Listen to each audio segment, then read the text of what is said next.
नमस्कार दोस्तों, ये दिल को तार तार कर देने वाली कहानी है। कृपा करके इस कहानी को अंत तक जरूर सुने। विदेश में पैसे कमाने गया एक लड़का जिसका नाम अविनाश होता है, पूरे 2 साल बाद आज अपने देश भारत लौट रहा था।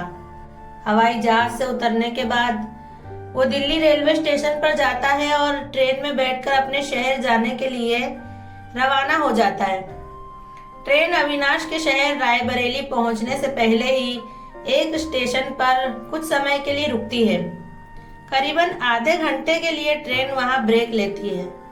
तो अविनाश सोचता है अभी तो काफी समय है, क्यों ना स्टेशन से कुछ लेकर खा लिया जाए, और वो ट्रेन से उतरता है और स्टेशन पर जाने लगता है तो क्या देखता है कि उसके बूढ़े माँ बाप और उसी की धर्मपत्नी स्टेशन पर भीख मांग रहे होते हैं। वो लोग अविनाश को देख नहीं पाते और भीख मांगते हुए उससे कहते हैं कि साहब कुछ पैसे दे दीजिए, 2 दिन से कुछ नहीं खाया है।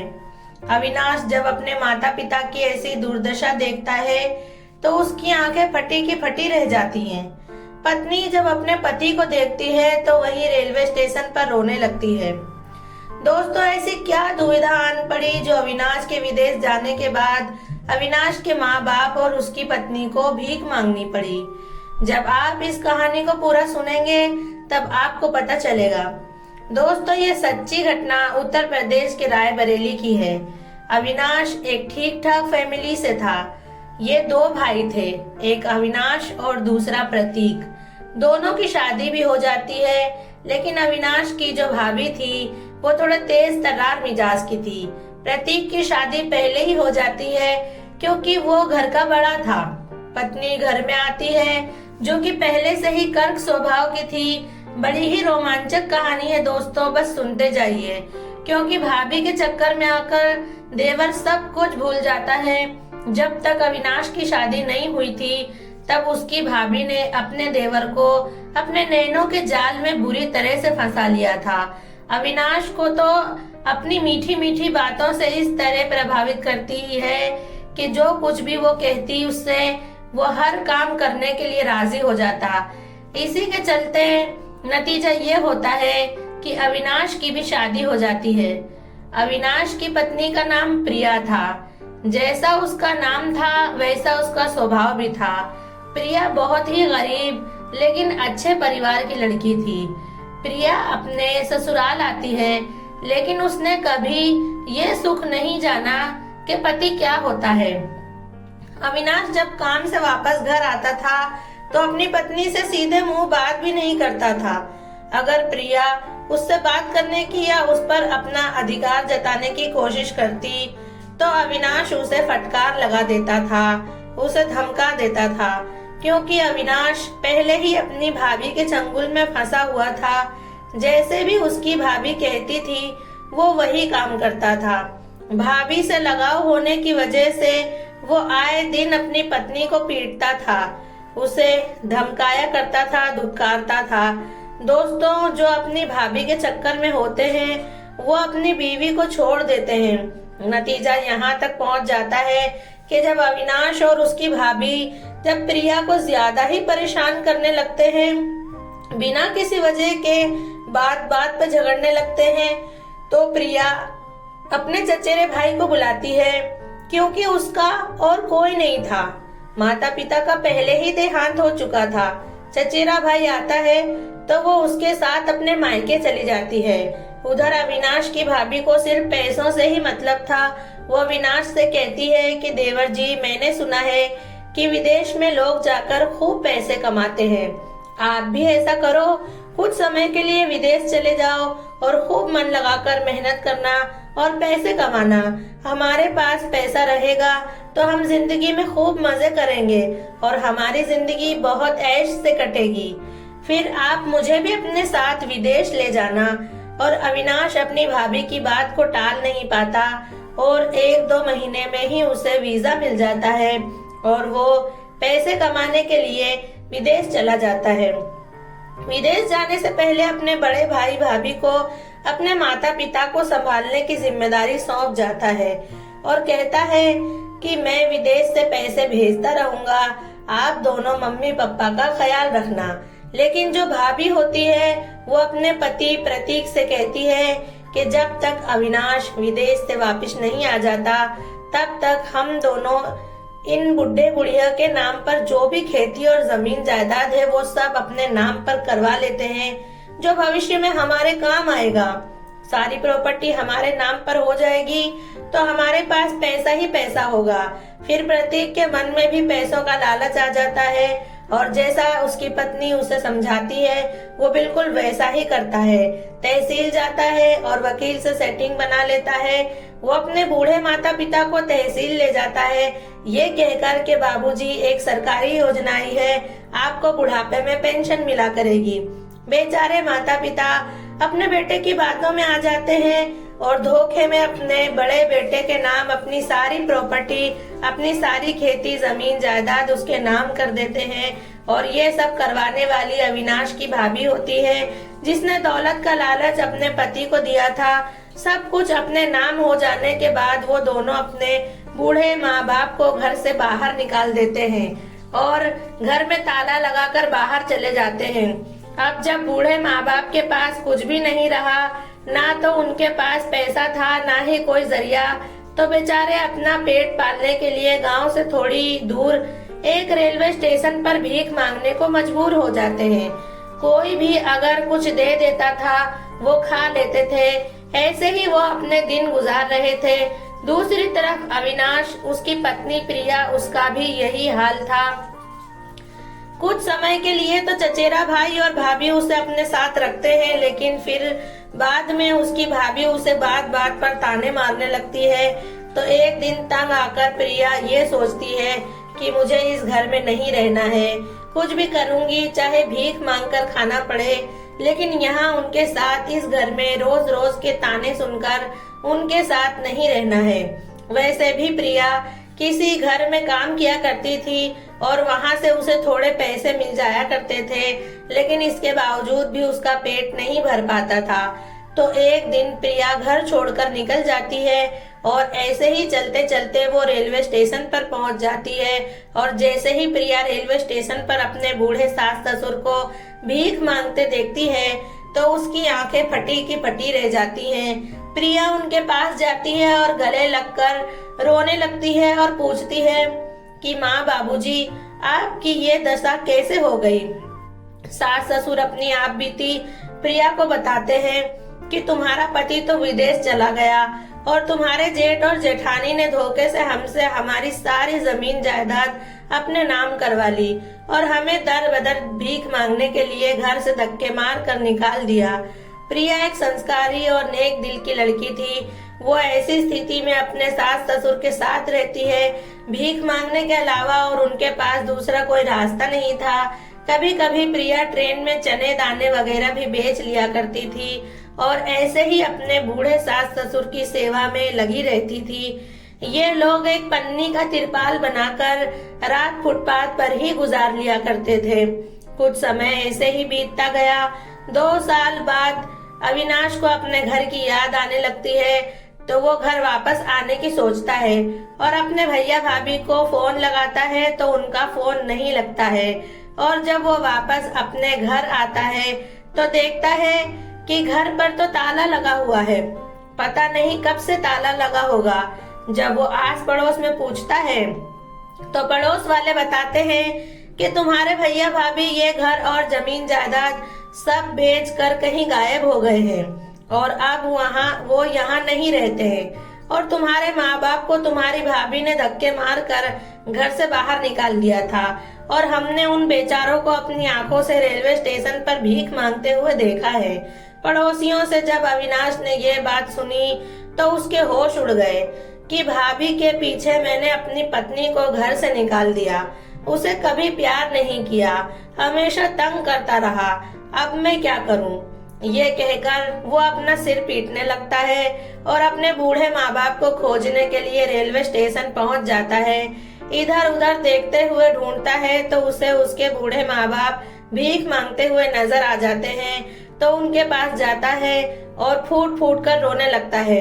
इतने में ही उसकी पत्नी प्रिया जो अपने सास ससुर के लिए पानी लेने गई हुई थी वो आ जाती है और जैसे ही अपने पति को देखती है तो फौरन अपने पति के पैरों में गिर जाती है। प्रिया ने अपने पति का आज भी उतना ही सम्मान किया जितना वो पहले करती थी। जब अविनाश अपनी पत्नी का ऐसा प्रेम देखता है तो उसे अपने किए पर पछतावा होता है कि अपनी भाभी के बहकावे में आकर उसने अपनी पत्नी को ठुकरा दिया था और आज भी उसकी पत्नी उसे उतना ही मान सम्मान दे रही है। उसकी आंखों से आंसू टपकने लगते हैं। अब वो चारों एक जगह बैठकर एक दूसरे को गले लगाकर रोने लगते हैं और अपना मन हल्का करते हैं। अविनाश के माता पिता उसे बताते हैं कि तुम्हारे भैया भाभी ने हमारे साथ बहुत गलत किया है, सब कुछ उन्होंने अपने नाम करवा लिया और बेटा तुम्हारा हक भी छीन लिया, लेकिन तुमने भी तब हमारी एक न सुनी थी। ये तो ईश्वर की कृपा है कि हमारी छोटी बहू बहुत नेक और दयालु है। अगर ये हमें न मिलती तो हम कहीं के न रहते और ऐसे ही भूखे फुटपाथ पर मर जाते। तुमने बहू को ठुकरा दिया था, लेकिन बहू आज भी तुम्हें वही इज्जत देती है, तुम्हारा मान सम्मान कर रही है। ऐसी बहू तो ढूंढने से भी नहीं मिलती है। ये सुनकर अविनाश रोने लगता है और अपनी पत्नी प्रिया से कहता है कि मुझसे जो गलतियां हुई हैं, जो भूल हुई है, उन सब के लिए मैं बहुत शर्मिंदा हूँ, मुझे माफ कर दो, मैं तुम्हें समझ नहीं पाया। प्रिया कहती है इसमें आपकी कोई गलती नहीं है जी, भाभी ने आपको अपने वश में कर रखा था, अब आपकी आंखें खुल गई हैं, इससे अच्छा हमारे लिए और क्या हो सकता है।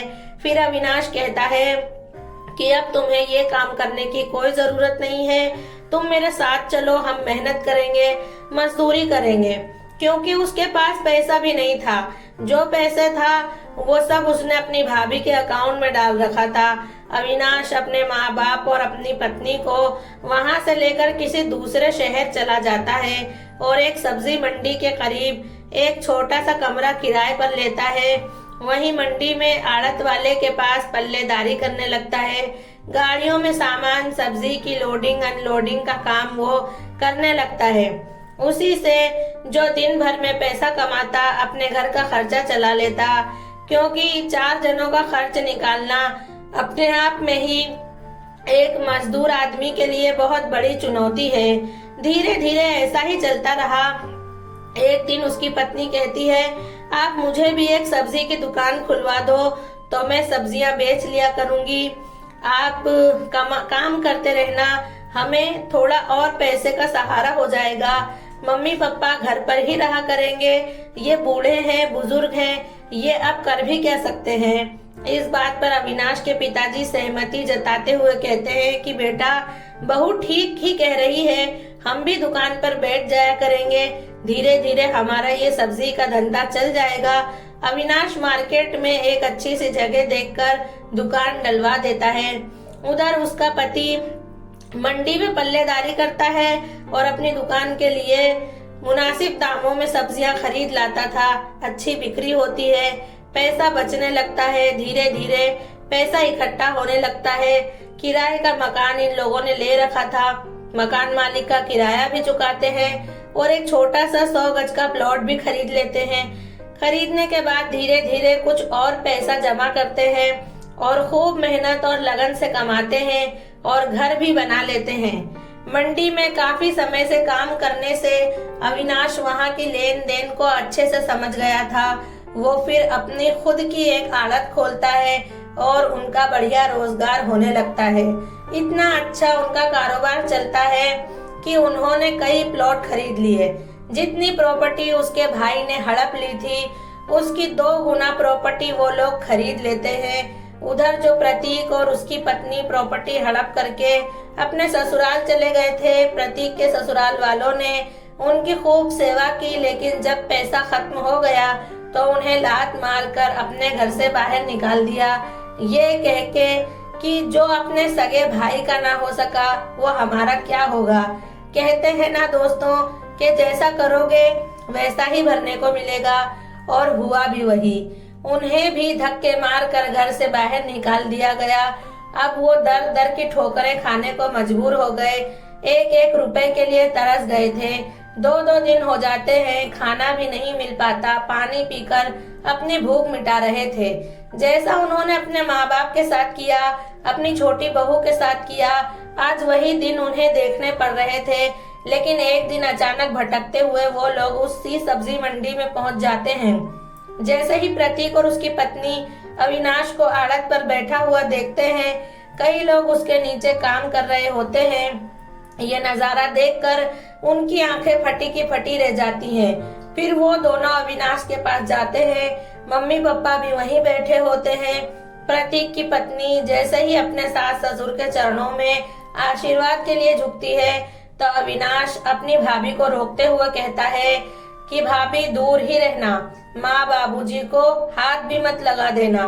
क्या किया था आपने इन दोनों के साथ? पैसों के चक्कर में इन्हें घर से बेघर कर दिया था। तुम ही ने मुझे मेरी लक्ष्मी जैसी पत्नी से दूर करवाया था। तुमने मेरी जमीन जायदाद हड़प ली। अब यहाँ क्या करने के लिए आए हो? जहाँ दिल करे वहाँ चले जाओ, हमसे तुम्हारा कोई नाता रिश्ता नहीं है। लेकिन उनकी खराब परिस्थिति को देखते हुए अविनाश के माता पिता कहते हैं कि बेटा, इनसे गलती हुई है, पहले तुमसे भी हुई थी। जो हो चुका है उसे भूल जाओ और इन्हें माफ कर दो। आखिरकार जो भी है, ये है तो तुम्हारा भाई। इस पर अविनाश की पत्नी प्रिया भी कहती है कि हाँ, माँ बाबूजी सही कह रहे हैं कि ये जैसे भी हैं, लेकिन है तो हमारे परिवार का हिस्सा। लेकिन अगर भैया भाभी कहीं और भी काम करने के लिए जाएंगे तो हमारी इज्जत भी मिट्टी में मिल जाएगी। आप इन्हें भी कोई छोटा मोटा काम धंधा शुरू करवा दीजिए। हमारे साथ इन्होंने जो भी कुछ किया है उसका फल ये भुगत चुके हैं। आखिर ये है तो मेरी जेठानी, आज भी मेरे लिए पूजनीय है। अविनाश का गुस्सा भी अब शांत हो जाता है।